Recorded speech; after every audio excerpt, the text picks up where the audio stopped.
Good afternoon, everyone. My name is Marshal Barbara Imomion. Today, Sathya Prema Welfare Organization is observing the United Nation Interfaith Harmony Week. The Harmony Week started from the 1st of February to the 7th of February. Hence, we decided to observe this day. Sathya Prema Welfare Organization is a member of the UN. Hence, is a women and girls, we call it WAG initiative. It's all about empowerment of women and girls. So we decided to today, they call it building bridges across the boundaries. So hence we employ all members from all faiths, spiritual leaders, people from all walks of life, friends, whatever faith you belong to come on and talk about the solution to this pandemic, COVID-19, which is ravaging the world. Hence, this has been on for a long time. I think by coming together to talk about the solution, building bridges across the boundaries, we can find a lasting solution to this, to the pandemic that is hitting the whole world. And here I would like to call on Marshal Mehta. She's an Hindu, and she's ready to give us a talk on this as I moderate. So I call on Marshal Mehta to just give us a 5-minute talk. Thank you for coming on board, Chaplain James Messi. We appreciate, and we are going to give us a talk at least for 5 to 10 minutes, because I know you're also a member of the UN. Thank you for coming on board. So, Marshal, thank you, Barbara, for this opportunity. As you know, hi, my name is Bhavna Mehta. I'm a medical professional, microbiologist, to be specific. And yes, as this time, COVID time is going on since last 2020, or it started in 2019, to be specific. Things were not same as it was before, since it started. So let's start. I don't know much, but as much as I know, I'm just sharing that one to you guys. That during this life-changing times like COVID-19 pandemic, the healthcare workers, not even the healthcare workers, but normal people also, faced with a number of questions of an existential nature. There is a sense of guilt, anguish, helplessness, uncertainty, and powerlessness when one is fighting something on such a powerful scale, fighting something with limited resources and no definite end in sight. There are circumstances when these feelings can overwhelm a person, leading to demoralization and potentially a moral injury. But spiritual practices and advice may help to deal with moral paradoxes and and ethical dilemmas when other secular supports are undermined and inaccessible. The holy Indian epic, the Bhagavad Gita, has described the moral distress of the warrior Arjuna during the battle of Kurukshetra and the advice given to him by Lord Krishna, the gist of which can be encapsulated in the form of 4 Ds, that is detachment, duty, doership, and dhyana or meditation. So first, let me start with that what is a moral injury? Moral injury is a complex term which may be difficult to define, but can be explained as the consequences of being forced to or witness, fail to prevail, or comply with something that goes against an individual's deeply ingrained code of social ethics and or personal morality. Moral injury is not something related with the mental illness exactly, but may be a contributing factor for it, resulting in symptoms of anxiety, depression, or even post-traumatic stress disorder. So in this, what happened when somebody has gone through this moral injury, you feel the feelings of guilt, culpability, powerlessness, and distress come, by which you feel you in this situation you feel mentally impaired, and physical function of the individual include a number of psychosomatic symptoms like insomnia, fatigue, muscular tension, headaches, gastrointestinal upset, etc. will come. Even societal ideas, demoralization, these things also come when we talk about this moral injury. And as we have seen also that in this time, so many people go under depression, and the suicide rate also got increased and all those things. This is because of this reason, because we are feeling helpless somehow in somewhere.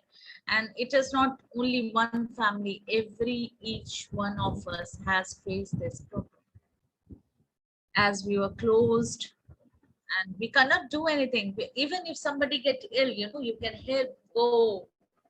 But in this situation, if somebody is getting ill, you just pray. I think the doctor said, no, you cannot go near to him, otherwise you will catch and you will get more problem. These are a kind of moral injury. So in Bhagavad Gita, actually Bhagavad Gita is not mere a religious text in the conventional sense of the term. It is in a depth study of the nature of consciousness and a practical guide to exploring its depth. And even in day-to-day life, how you should deal with the problems. Every solution you will find in the Bhagavad Gita. Like Bhagavad Gita literally means Song of the Divine. It is revered as holy by the Hindus. In this, what happened that the epic story of the battle between cousins, the children of Pandu, the Pandavas, and the children of Dhritarashtra, that is Kauravas. The Pandavas, who had to face persecution and injustice from their own kin, had Lord Krishna on their side as a friend, mentor, and advisor. He motivates the third of the 5 Pandavas, Arjuna, to fight, offering himself as a charioteer and guide.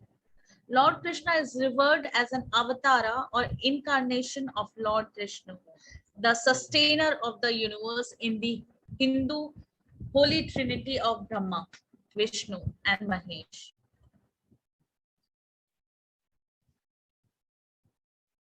So the Asian wisdom of Gita, imparted by Krishna, which is essentially a friendly dialogue between a wise teacher and a disillusioned student, has a latent Kindle instead as a model of psychotherapy. The 4Ds, which I told you in the starting, the four concept of the Gita is detachment, doer, the concept of self, dharma or the duty, and dhyana or the meditation. Detachment, as we talk about, detachment doesn't mean that you should run away from the things. Here, detachment means that you should perform the best whatever you can do, and don't worry about what will happen, what will be the consequences of your actions. You should do it with your full 100%, whatever you are doing. If you are treating or whatever you are doing, means just do it with full detachment, with the means you should detach with the whatever the outcome is there. Say in karma yoga is stating yoga karmasu kaushlam, means detachment yet excellence in work is yoga. The important thing to note here is that detachment doesn't mean running away or shrugging away responsibility. It is just means being detached from the consequences of the action that is performed to the best of one's ability. Now the next one is doership, the concept of the self. Moral responsibility for the choices one is forced to make can lead to moral injury, especially when one feels helpless that the decision making is not one's own but conformity to protocol, authority, or political correctness. The knower of the true principles of existence knows that he is not the cause of his subsistence. He is the doer. He is not the doer of works, but his work is done.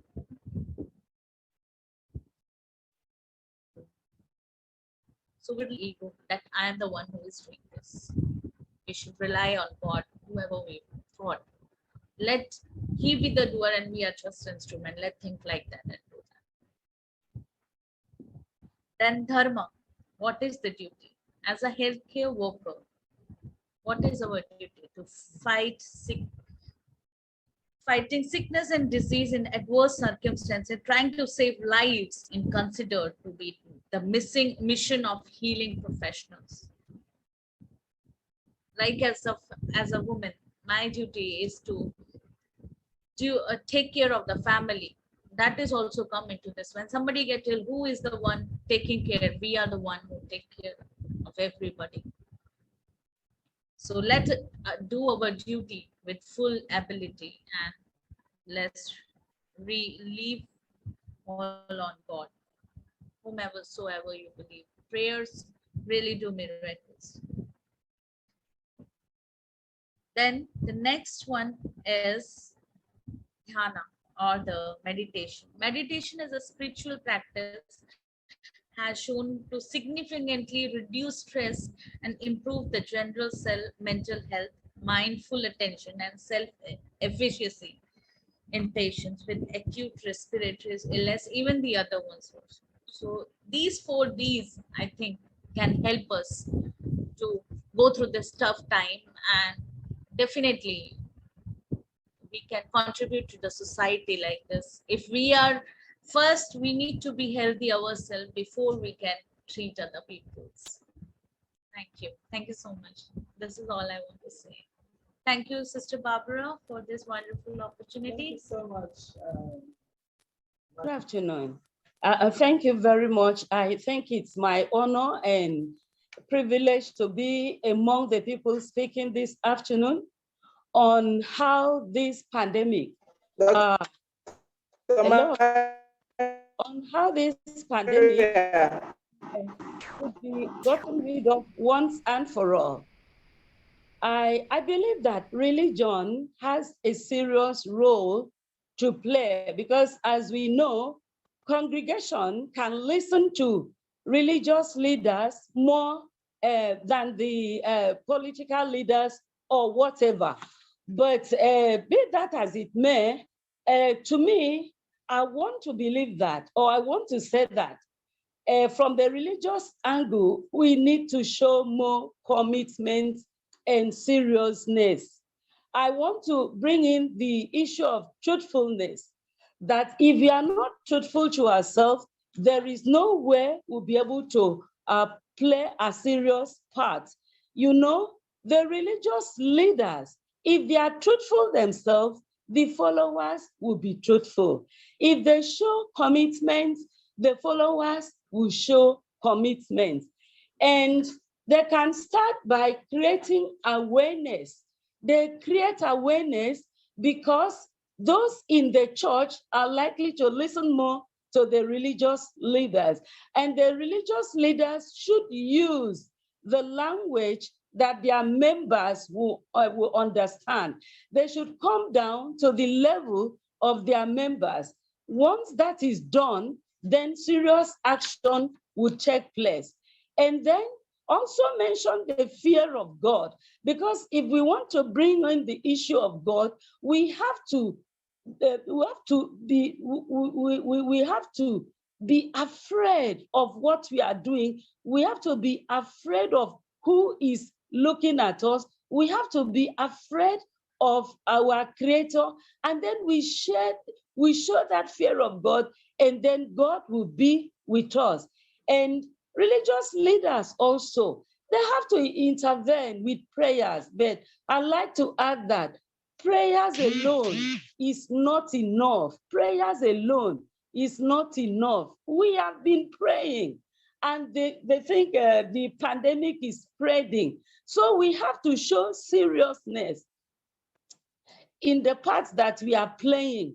You know, talking about the risk of these diseases, the risk is enormous and is serious. But I want to believe that if the religious leaders can come in with the scale of persuasion, they are capable of persuading the church members to listen and follow the rules, guiding the rules of the rules of this pandemic. They should be able to persuade members to stick to the rules such as social distances, the use of a face mask and everything. I'm very sorry, my voice is troubling me. I'm sorry. So, and care should be taken about the crowded churches. Even churches should not be crowded. I'm speaking from the background of Catholic Church. The leaders should make sure that they carry out the kind of arrangement. If they like, they can spread the masses up to five different masses per day, so that the crowd would be less. And the children and the youth and the adults, there should be different training programs to enable them listen to the leaders and obey the rules. Be obedient, follow the rules, be truthful, be good, be righteous. Those are the areas I'm looking at. The values, good values. We need to spread good values, and we need to show love to one another. We need to correct others, you know, different corrective measures, not just fighting. And then we are even truthful into what we are doing. And then we are peaceful to our people. And then we display this value of a non-violence. I want to believe that from the background of the religion, a lot can be done and a lot can be achieved. Thank you very much. Thank you so much for this opportunity. Firstly, I want to appreciate those that have spoken. I think from the Asia country and our dear professor from Ibadan. So it's a great pleasure. Our mommy have said much. She has said much. But I want to add this. As a minister to a chaplain, by the grace of God, I've been in ministry for 25 years. And I can say more when it comes to religiosity, when it comes to the faith we are talking about. The first thing every one of us should understand is that humanity is one. According to the Bible proof, humanity is one. God created Adam and Eve, and from there, the whole was spread. So we are one in any ramification. And the diversity we have today in the world came from God as well. Because when God created man, the mandate of God is that we should replenish the earth. We should multiply. We should subdue the earth. But human beings do not understand that fact, that decree God made. That was why we were together. And I could remember in the scripture in the Tower of Babel, when God scattered humanity abroad, those going to east, some going to west, just for us to subdue the earth as God has commanded it. So wherever we are in the world, is it the northern part, the southern part, the western part, wherever we are in the world, we are one. Whatever the ethnic group, whatever the color, whatever the language, whatever the community, we are one. So when it now comes to faith, religion now, we see trace everything back to God. So if we all believe in one God, then we should believe in one humanity, that we are one. No matter religion, no matter language, we are one. If we keep to that, it will help us to live in love and peace among ourselves. And I will take, for instance, for a footballer to make impact or to be victorious in any battle or any match they engage themselves, they have to be in oneness, irrespective of religion among them, faith, irrespective of color, irrespective of language they might be speaking. Once they're on the pitch, they play together as a team. Also, humanity, if we see ourselves as a team working together, we must always keep to that love and unity all over the world. And that is how we can overcome any pandemic or any problem that we might be facing. Our second speaker has told us about our religious leaders, that we should try our best to teach, to train, to talk to members, to cooperate, to understand the rules and regulations on how to overcome this pandemic. That is good. But mommy is beyond that. Let me say that categorically, because I've seen in several videos when the same pastors, we are expecting them to train or to teach their members the way of the Lord. They are even the one telling them to buy machete, to buy gun, to buy this. War is coming. They should prepare for war. Anything can happen. If you see anybody from the north, kill them. So in such a situation, are they helping the situation on ground? No. Even the heads has to be taught, has to be given, the kind of orientation programs for them to even understand what we are talking about. This is not denominational. We are talking about the global pandemic. We are talking about what has claimed the life of thousands. And you are there talking about ethnic groups, talking about, no, it's never like that. So some of these religious heads too needs to be, taken for orientation programs for them to understand what we are really talking about. And that is why I really appreciate this program, because when we continue advocating, when we continue saying it, when people begin to hear, maybe changes will be coming up from there. Like as we are together now in this platform, I believe we are not all Christians. We are not all Muslims, but we are here for a purpose. The program has brought us together. So we are here in unity and peace. That is how it's supposed to be anywhere we are. People in the government, they ought to operate together in love and peace and unity. People in the same faith, in the same company, wherever we may find ourselves. That is how it should be, because humanity is one and God is one. So we must understand that fact. So it will help us to do whatever we have to do in the fear of God, in the love of brotherhood, and it will help us to achieve peace and whatsoever we may want to achieve in our community. This is just my submission to what other speakers have said. So thank you so much. Thank you, everyone. And I am extremely grateful for this opportunity. And indeed, when I received this invitation yesterday, it just drove home a lot for me. It was like a come to Jesus moment, quote unquote. Because in the past few months, I've been ruminating on this subject of religion. I've been thinking about it. I've been ruminating. And I've been asking myself, first of all, why do we have several expressions of religion? That's one.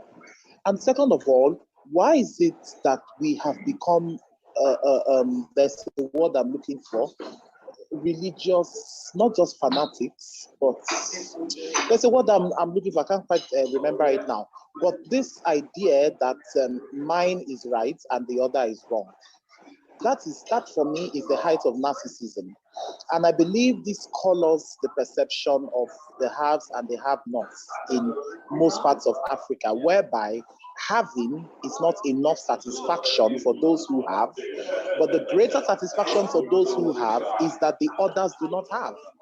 That is something fundamentally wrong with the human experiment and with humanity existing. And like the speaker before me said, this is my belief, the greatest religion is humanity. And the greatest expression of that religion is love. Because whether you're a Christian, whether you are Hindu, whether you're a Muslim, no matter the spiritual inclinations you lead, every progenitor or leader or institutor of every aspect of religious belief preached one thing and one thing alone, and that is love. So when we have love, when we understand that first and foremost we are all humans, and at the core of our existence, everyone is the same. It's the same needs. It's the same desire. It's the same fundamental issues that affect every human being on the face of this earth. Despite your socioeconomic status, despite your sociocultural affiliations, it is the same fundamental issues that impact human beings. Therefore, the question is, how do we move from where we are right now? A disgusting, divided, full of distrust, negative expressions of what we hold to be the truth about finding God, about godness, and about our humanity. How do we move from this point? Particularly when we look at the futures of our children, the generations coming. What legacy are we bequeathing? And just yesterday, before I received this invitation, I remember thinking to myself, as a very young child, I assumed that everybody was serving the same God. I remember the point I was taught in JS1 that Christians and Muslims are not serving the same God. I remember it clearly. And I remember also that this pastor that taught us this at the chapel in secondary school made us believe that the Muslims were not serving the real God. And that, as a young boy, introduced a bias in my mind to fellow human beings just because they adopt a different religious inclination than me. That is more harm than good. So just like the speaker before me said, we need to begin to orientate ourselves. We need to begin to orientate everyone around us, particularly the children. We must do everything we can to preserve the innocence of our children for as long as we can. And how do we start this? By totally refraining from driving narratives that make our children divide themselves and see themselves as different from one another based on frivolous things. Religion is a frivolous thing compared to the ultimate spirit of humanity. Socioeconomic status is frivolous. Sociocultural affiliation is frivolous. Educational background is frivolous. Nothing matters or compares to the sacredness of the human spirit. And you know, the pandemic, the COVID pandemic, I believe was God's way to reset humanity back to the very beginning, so that people will begin to understand that first and foremost, before anything you think you are or anything you think you know, you need your fellow human being. I know the kinds of psychosocial support as a counselor that I provided for individuals and families during the lockdown period when nobody could leave their homes. Certain people went into deep depression because the people they interact with every day at work, they didn't see them for months on end. So I strongly believe, and you know, at the risk of sounding like someone who is out of touch, I think the COVID pandemic, with all due respect to those who have lost their lives, as with everything on earth, when you look at it critically and objectively, you would see that it served and is still serving a purpose. If for anything, this pandemic and the sit-at-home order, the separation from friends and loved ones, reinforced the power and the necessity of unity, first and foremost, amongst human beings. So I think this is something we need to recalibrate, and then in our homes, begin to exemplify to our children, begin to exemplify to those coming behind us, begin to exemplify to those around us, to prove and to teach the world that in the greater scheme of things, nothing else matters apart from the love, the acceptance, the unity that should exist among us human beings. So this is my humble submission, and I'm really happy that conversations like this are going on. And I strongly suggest that we need to amplify these conversations and bring them to the fore, bring them to secondary schools, bring them to universities. Thank you very much for having me. Yes, Sister Barbara, thank you very much. Thank you. Very good afternoon, everybody. We want to hear from you. Yeah. First, I want to thank you very much for organizing such a program. The last speaker touched my mind a lot because we are talking about what is a bigger pandemic than the pandemic we are having at the moment. If we can solve this pandemic, we can ordinarily, walk over the pandemic that is presently ravaging the world. And that is the pandemic of unity, harmony among ourselves, destroying the differences that we see among ourselves, created by total ignorance of thinking that we are different from one another.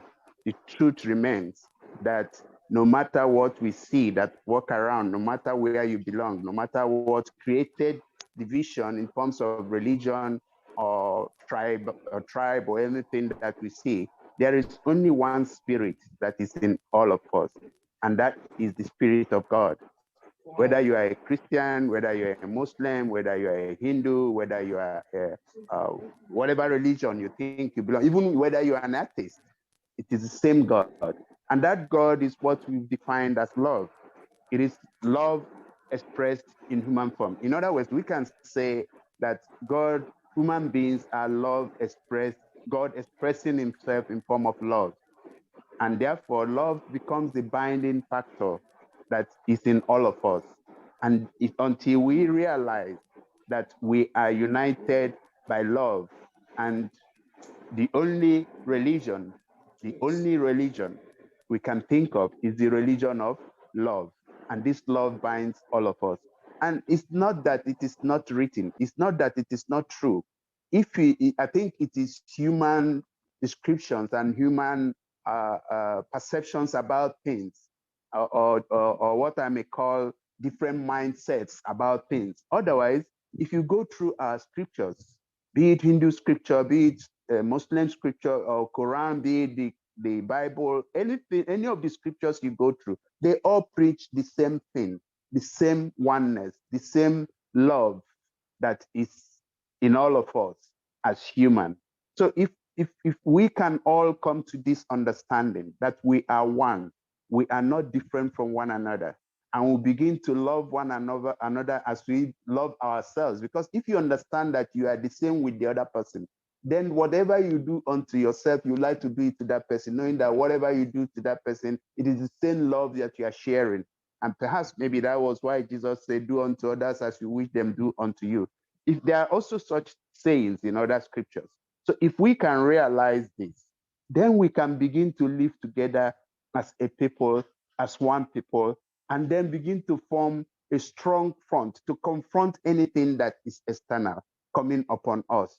The society is suffering today because we are responsible for what is happening to us. When there is division, when there is acrimony, when there is anger, when there is hatred, when love ceases to vanish, what we are experiencing today is the consequences of such situations. And so the pandemic, if you ask me, is created by man. And unless man finds a way of tackling it, the best way first is to first of all come to that realization that we must come together, understand that we are together and we are one, and form a common front to confront whatever that is before us. We will surely win. By the time we start expressing who we are, treating ourselves, showing love to one another, whether you're a Christian or Muslim, you show love even when we are in these difficulties. We first can come together and unite as one. We can confront anything that is coming as external force to attack us. We lost this oneness. We lost this unity, and this division has attracted this to us. And the only solution is that we come together to fight this. You can see us trying to fight the pandemic, and in most places of the world, there is disunity. China do not believe in what America believes in. Even in America, we are polarized. There are some people who believe the pandemic exists. There are some people who believe the pandemic does not exist. There are some people who believe that we can take the antidote, and some people believe they cannot in the same country. So there is so much division among the people that expressing the same thing we are lacking. Some people do not even believe that their religion accepts this. What could be a solution to this problem? All these are signs of disunity. These are signs of we not believing in oneness of humanity, and that we can join our hands together to fight, confront any force that is coming against us. So the basic is that we should, yes, we are making some measures of how to tackle the pandemic. But first, the fundamental is that we should realize that united we stand, divided we fall. We are falling because we have not realized this truth that we are together. And we must fight together as one blood, as one family, united by love, the love of God, in whatever name we call it. We call it Jesus, we call it Allah, we call it Krishna, we call it, this is the same one God that is in us. If we can even come together and pray together, believing that we are children of one family, praying to the same God, results will come. But at the moment when we sit to pray to the same God, and one is saying, oh, I'm praying in my own way, this is Christian, I'm praying to a different God, I'm praying in my own way, yet we are praying to the same God. It's just like a divided house, and therefore we can never build anything right. There, in earnest, we should come together, understand that we are united together, binded by love, worshiping the same God, one humanity, standing strong. We can overcome this pandemic completely as one family. This is my submission. Thank you. And well, we believe that there's only one religion, which is the religion of love.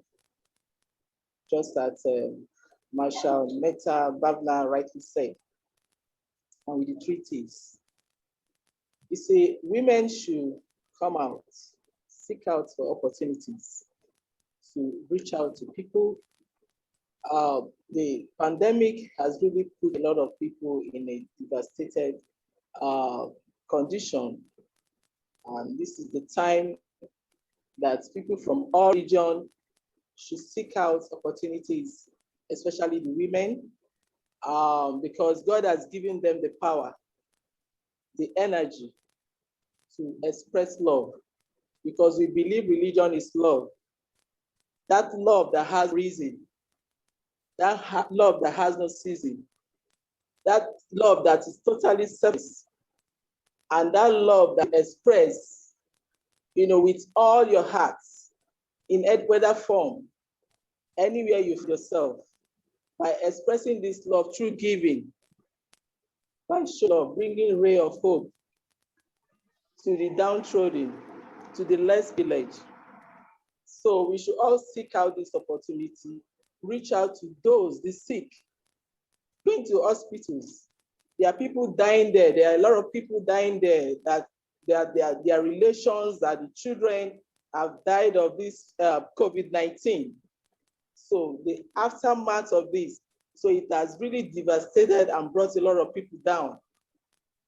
There are a lot of ways out there that are suffering out of all kinds of emotional abuse. The girls are there, the women are there. So we should seek out this opportunity. Those of us that we know we can come out through prayers. The Hindu religion says, Samasta Kasukinu Babantu. Samasta Losikinu Babantu, I'm not an Hindu, means let the whole world be happy. And let there be peace to the whole world. And this is the peace we are talking about.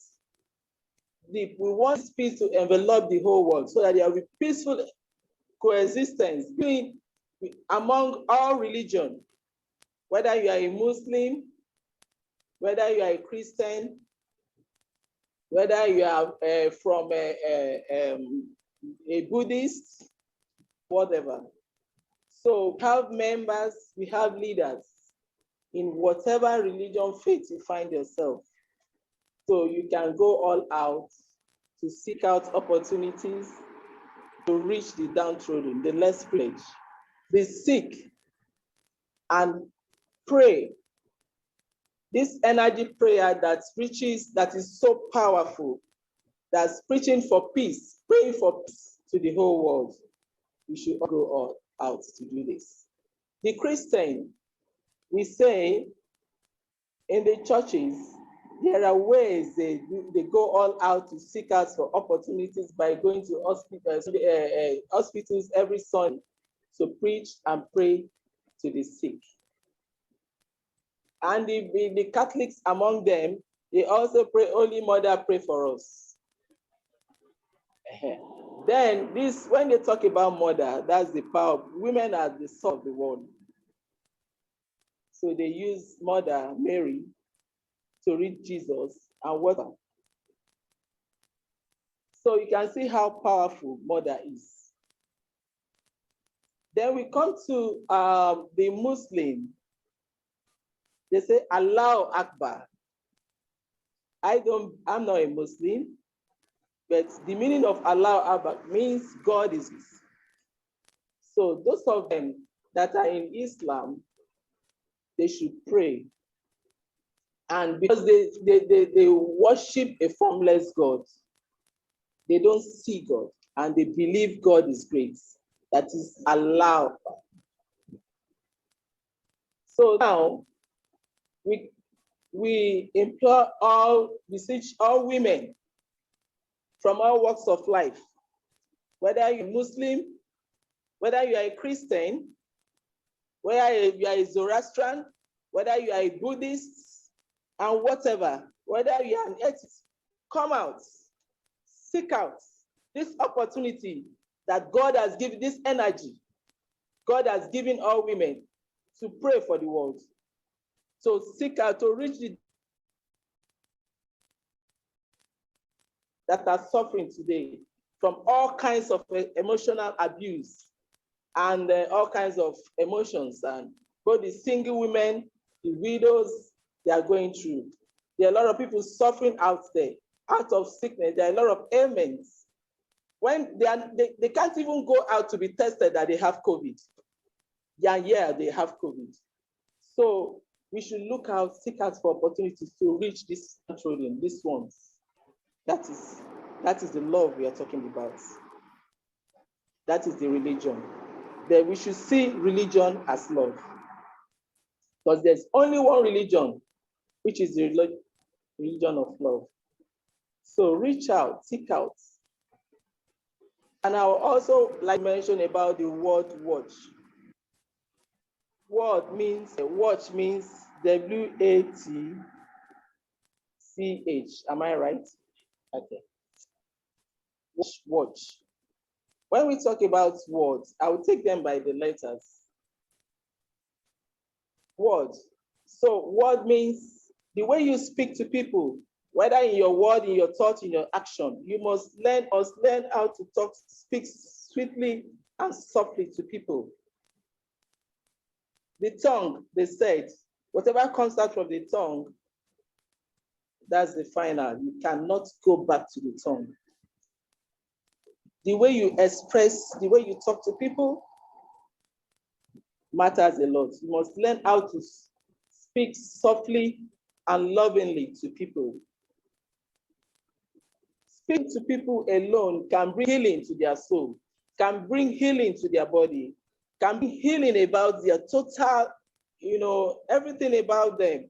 It can change their, their mood. Sometimes when you go to the hospital to pray for someone, you don't know the state that person is. While going there to pray, it brings healing more than the injection and the medication the nurses and doctors give to that person. So we should take note of this. So A, which is action. Action, our action matters a lot. Either in our word, in our thoughts, in our action. So, and whatever we think within is what comes out. Is a projection of what happens outside the world. So we must learn how to watch our thoughts. Is that from our thoughts that is being expressed into action. So every action of us be very, very pure. So thoughts, I've also mentioned thought along with the action, which is the A. So it's very, very important. So what we think of is what you think, so you become. So we must learn how to purify our mind by having positive thoughts at any point in time.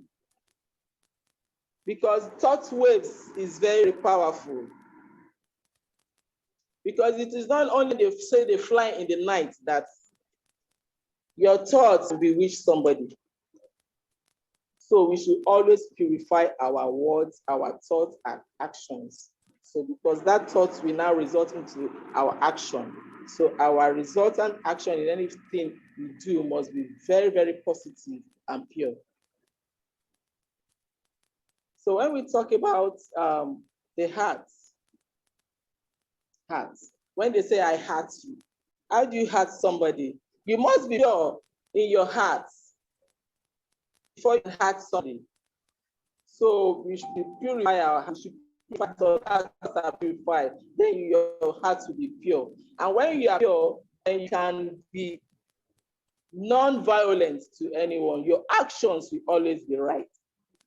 So when we preach about the righteousness in the church, this is what we are talking about. You must purify our hearts so that we can begin to live a righteous life.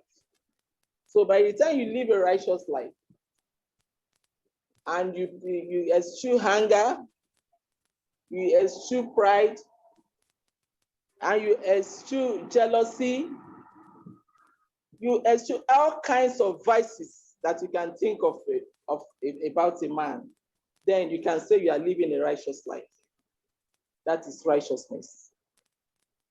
So we must practice right conduct at any point in time. So, my dear brothers and sisters, I rest my case here. So, all of us, we are practicing the same religion. What is the name of this religion we are talking about? That's the religion of love and peace that we're talking about. So, therefore, we thank you all, embodiments of love and peace. So, let's keep this on, this advice on, this ideas on, and see how to move the world forward globally. Thank you very much. I thank everyone present this day. Thank you. And I believe with love, the four-letter word called love means a lot, irrespective of any religion we might belong to, whether Muslim, Christian, all religions existing in this world. I believe love, takes us a long way. So, what I would just like to just ask for is just your indulgence to just permit me to just say a little few words in order to go and join the ministers that are there in the meeting. I believe there's nothing one can do without the determination, that dogged determination. I don't think one can survive or succeed. No, I just believe once we just have a focus, all this that is going on around, memorandum, by the time we put love, it's supposed to be first in everything. I believe everything will definitely work out well for us all. Our families, our friends, our colleagues, everybody just exists between us. With all this, I know everything will be okay. I'm very, very sorry. I have to drop. I know you can see me. I'm in the meeting. Very, very important. But you all are very important to me. Like I know I'm important to you too. Thank you very much, and God bless. I want to start by saying Assalamu alaikum, and which is peace be unto you all. Islam has guidance on during pandemics, and that's why you see immediately when the pandemic was getting from the beginning, all countries, especially the Arab countries, began to shut down first. Because that is the best way to control pandemic. Is there's a law and a rule that says do not go in and do not come out. So, and I think at this point we have overcome all of that. However, establishing how we can help one another to get out of these the damages, the backlog of a lot of things, the skyrocketing of expenses and change of life, a sudden change of life for all families and workplaces and all of that, is for us to accept change. Change is inevitable. Is for us to begin to take steps. When you see things, you should have a solid faith that you will get out of it. It can be hard, but it's for you to consistently remain focused in a very good mental state. Now, talking about mental state, if you feel you're not up to it, it's for you to ask for help, being it your neighbor, being it your friend. It doesn't matter what religion it is, because for us, Islam has taught us that you must love one another. It's a religion that was established on peace, and it didn't discriminate on where and how and who you need to help. It made us to have an open mind and give charity to who, not a specific person, but to anyone that requires charity. Love your neighbor, no matter how the neighbor is, you must still positively show the neighbor love. Over time, you would see that there will be a lot of peace. There's so many seers and teachings and doctrines that have guided us along this way on how you need to help one another. You have to be open, have an open mind, and love one another. So if you notice that during Ramadan, giving, it's one of the key things that we need to have as sharing food, eating together. In fact, every household after the 30 days of Ramadan is supposed to have 4 cups of grains per person. And you need to put all this together and share to other people that could not even eat on that day because it's supposed to be a feast. Your 30 days of fasting, on the first day of the other month, you get to enjoy eating during the day, and you have to enjoy with all your friends. No limitations, and no one is exempted to get into this your feasts. What it is said on the terms of sharing, when we make our sacrifice of ram or cow or what have you, that we usually would share as a Muslim, you're supposed to share it into 4. A quarter of that meat, that animal, is supposed to go to your neighbors. So it means that sharing and being there for one another is very critical. And that is what we have to consistently tell ourselves. Ask questions when you don't see one and you regularly would have seen that person or get a call from that person. Please reach out.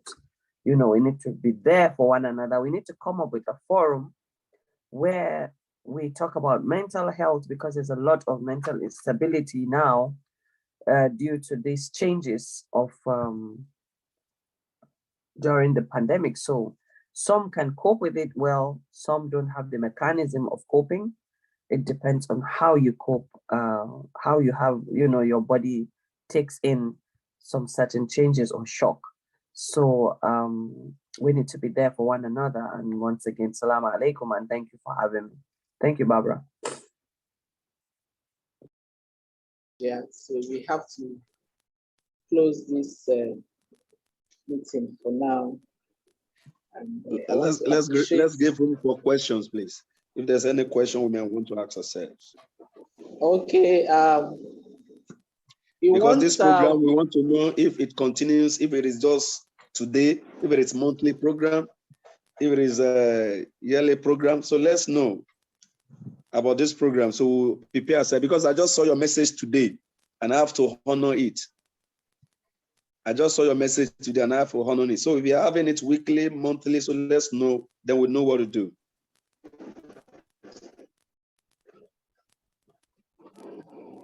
Yes. I've been away. I was the UN program that we carry out the agenda of the United Nations, and it's out of the country, and I just came, and it's an impromptu because it's ending tomorrow. It's a week program that has been designed for as one of the agendas of the UN that we have to implement. And this particular program, they come up again because from time to time we organize programs like that. And since you are here and want to come, we intend to have this same program again, an interfaith seminar, say maybe around in 3 months' time from now. We're going to get informed ahead before the program takes place. I'm very, very sorry. It's so sudden and it's so short. The notice is so short, and I'm sorry so a lot of people could not meet up, but it doesn't matter. The next program, they will join us. I'm sorry for the short notice. And I want to appreciate everyone here. If there's any question and answer, I think we are in the section of question and answer section now, before the time runs out. So we round up the program and we end it till next time.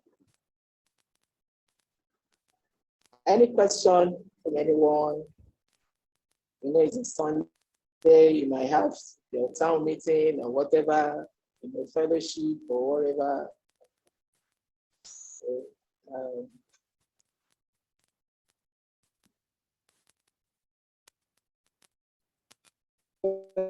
question and answer section, please. I think, Chaplain, I think I'm okay with what that was scheduled for this program. Some of them could not come in. I think I'm going to invite them the next program that's coming in. Okay, thank you so much. Thank you. Thank you so much.